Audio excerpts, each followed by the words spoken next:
l'éternité. Amen. Cantique 98. Jésus est le roi. Jésus est le roi. Jésus est le roi. Que le monde le veuille ou non, c'est Jésus le roi. Jésus est en moi. Jésus est en moi. Le Saint-Esprit m'a rassuré. Jésus est en moi.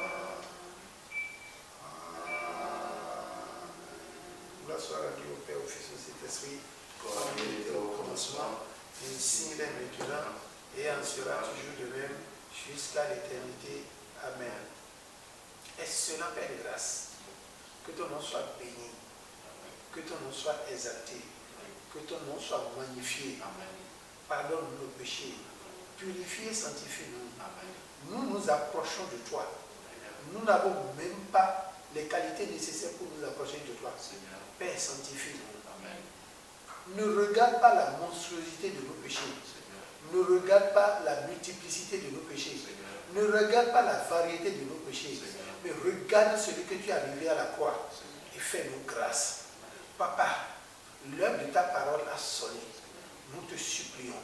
Ne nous permets pas de parler nous-mêmes, mais viens parler à notre place.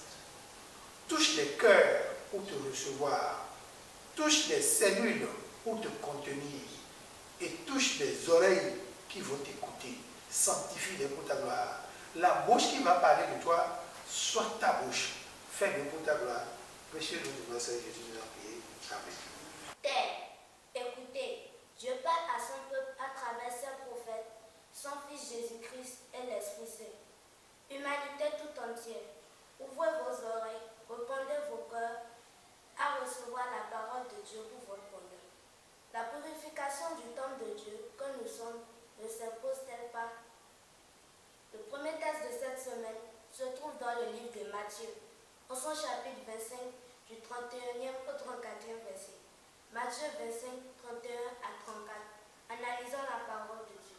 Matthieu 25, 31 à 34. Lorsque le Fils de l'homme viendra dans sa gloire, avec tous les anges, il s'assiera sur le trône de sa gloire. Toutes les nations seront assemblées devant lui. Il séparera les uns d'avec les autres, comme le berger sépare les brebis d'avec les boucs. Et il mettra les brebis à sa droite et les boucs à sa gauche. Alors le roi dira à ceux qui seront à sa droite: venez vous qui êtes bénis de mon Père, prenez possession du royaume qui vous a été préparé dès la fondation du monde.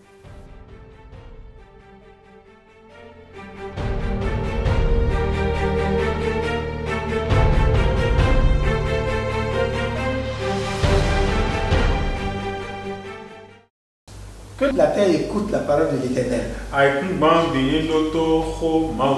Le moment est venu. L'heure est arrivée. Où que tu sois, passe un peu de temps dans l'intimité de Dieu. Le ciel parle. La terre reçoit. Les humains écoutent et les mettent en application. Et Dieu les rend saints. Dieu les rend sages. Dieu les rend justifiés. Que Dieu bénisse sa parole. Soyez les bienvenus au thème de cette semaine.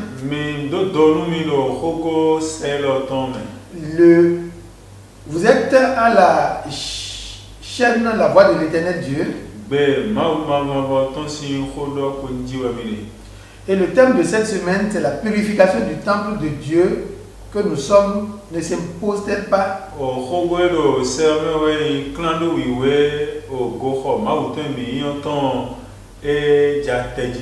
Notre sanctification est un commandement de Dieu.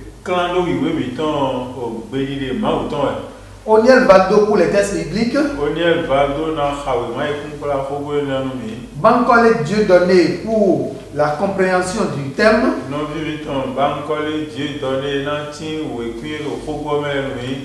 Asongba Edouard pour la sanctification.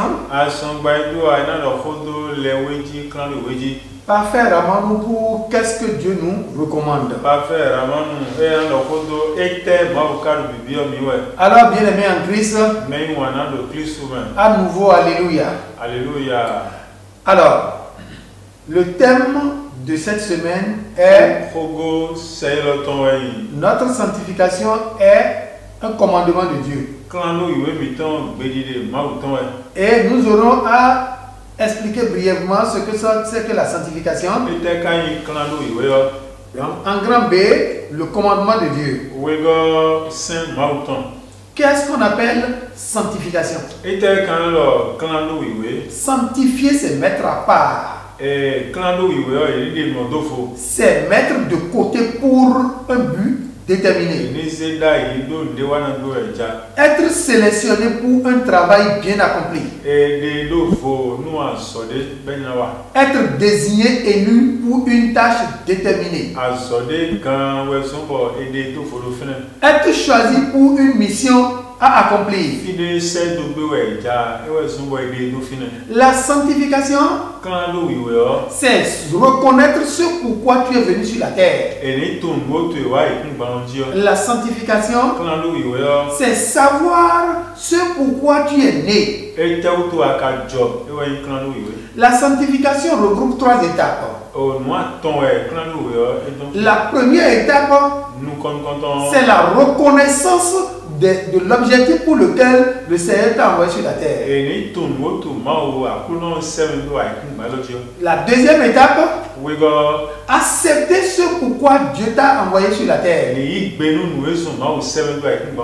la troisième étape, soit être obéissant en se mettant résolument au travail. L'oiseau est sanctifié pour voler de maison en maison, pays en pays, pour la gloire de l'Éternel.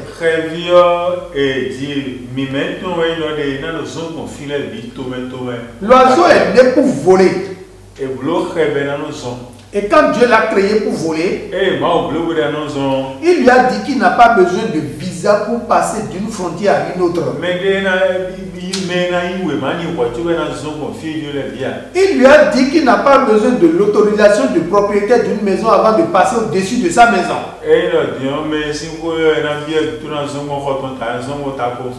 De la même manière, il n'a pas besoin de ton autorisation pour aller cueillir le fruit ou pour aller manger le fruit qui est sur l'arbre que tu as planté.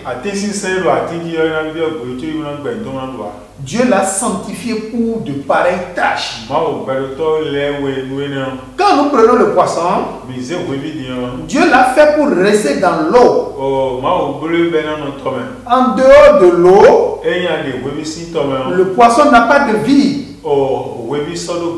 Et quand Dieu t'a désigné pour une tâche, il te donne la capacité nécessaire de l'accomplir, les compétences nécessaires de l'accomplir, les aptitudes nécessaires, de sorte que dans la grande facilité tu peux accomplir ta mission. Car quand Dieu assigne une mission à quelqu'un, il lui donne la provision qu'il faut.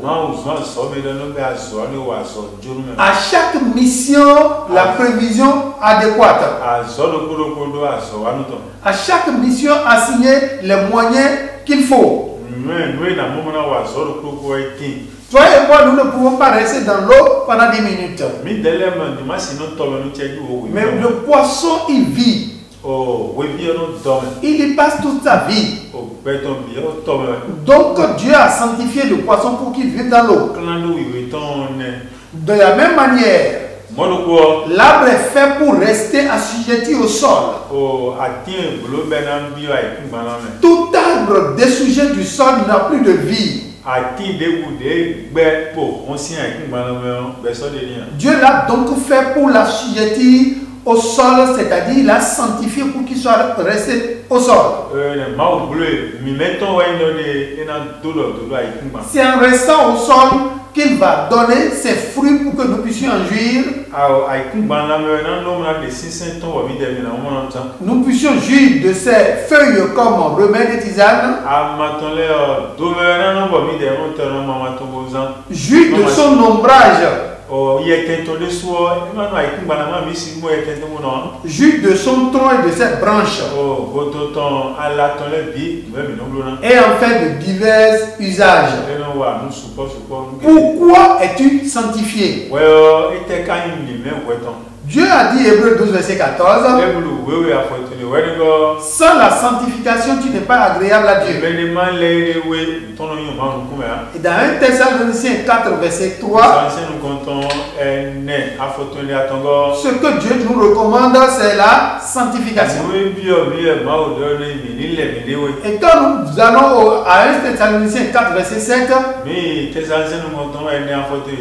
on dit Dieu nous a appelés à la sanctification. Mon frère, à quoi es-tu destiné? Dieu ayant tout fait pour un but. Proverbe 16, verset 4. Même le mauvais, il a créé pour le jour du jugement. Pourquoi Dieu t'a-t-il créé? Il va falloir que tu commences à reconnaître pourquoi Dieu t'a créé. Quand nous prenons 1 Timothée 4 à partir du 12e verset, regarde ce que Paul a dit à Timothée.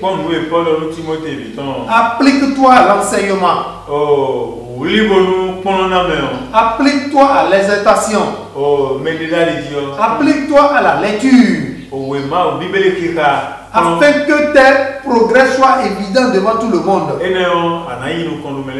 C'est ce à quoi Dieu nous a appelés. Premièrement, à s'attacher à lui. Quand nous prenons Jean 15, verset 5-6, il dit, sans moi vous ne pouvez rien. Je suis le savant, vous êtes les sept. Je suis le sept, vous êtes les savants. Aucun savant ne peut vivre en dehors du sceptre. Donc ce que Dieu veut de nous, c'est que nous soyons attachés à lui. Il nous a accordé toutes les opportunités pour s'attacher à lui. Mais que fais-tu de ton temps sur la terre? Que fais-tu de la santé que Dieu t'a donnée? Que fais-tu de la vie que Dieu t'a accordée? Souviens-tu de ton existence sur la terre? Toutes ces compétences que Dieu a mis en toi, qu'en fais-tu? Toutes ces attitudes que Dieu a concentrées en toi, qu'est-ce que tu en fais?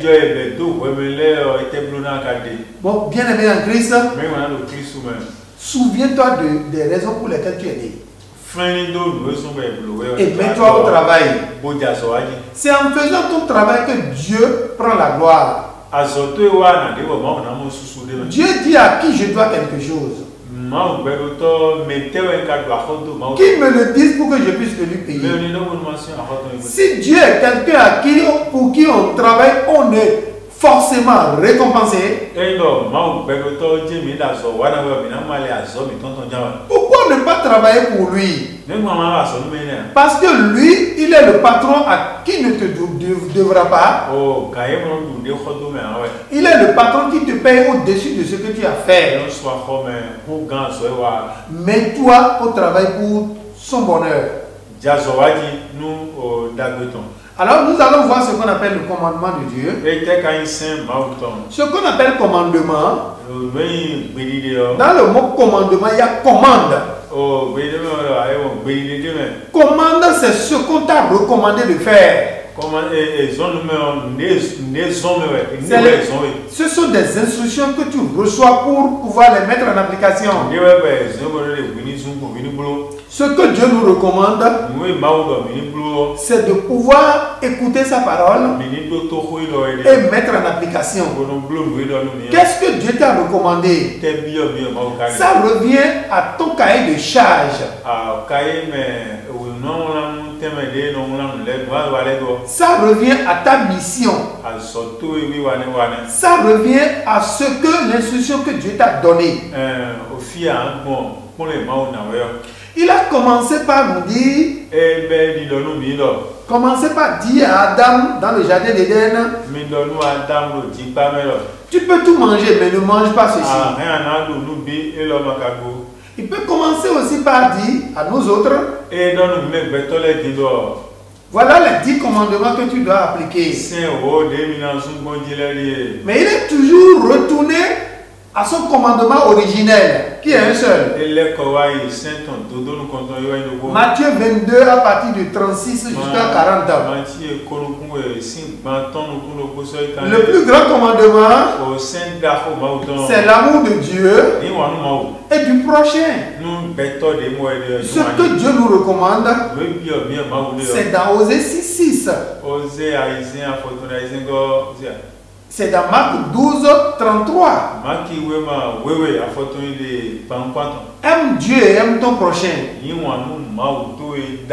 Si tu peux aimer Dieu, tout ce qu'il te dira, tu le feras. Tu dois prêter oreille à ce qu'il te dit. Tu vas rechercher ce qui lui fait plaisir.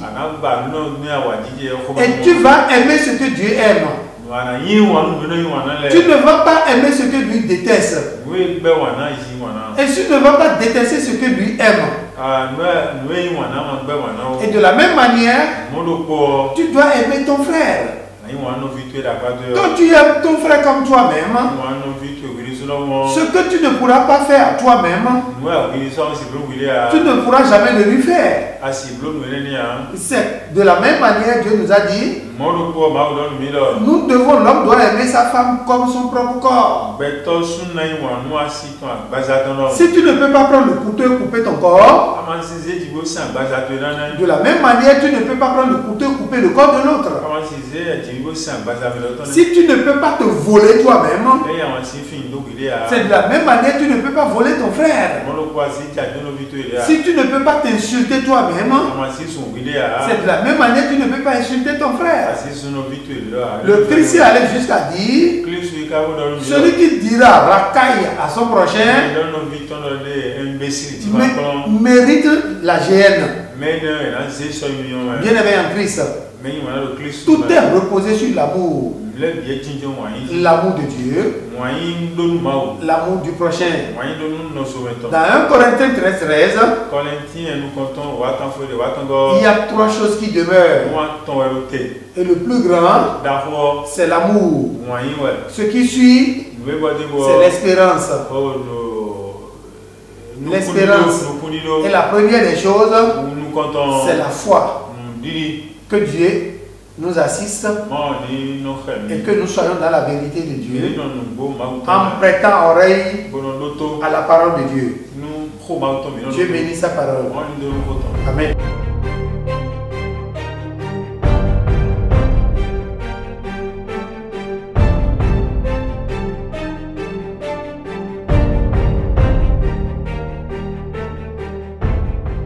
Merci de nous avoir suivis. Aimez, partagez et surtout, n'oubliez pas d'activer la cloche de notification. Merci et à bientôt.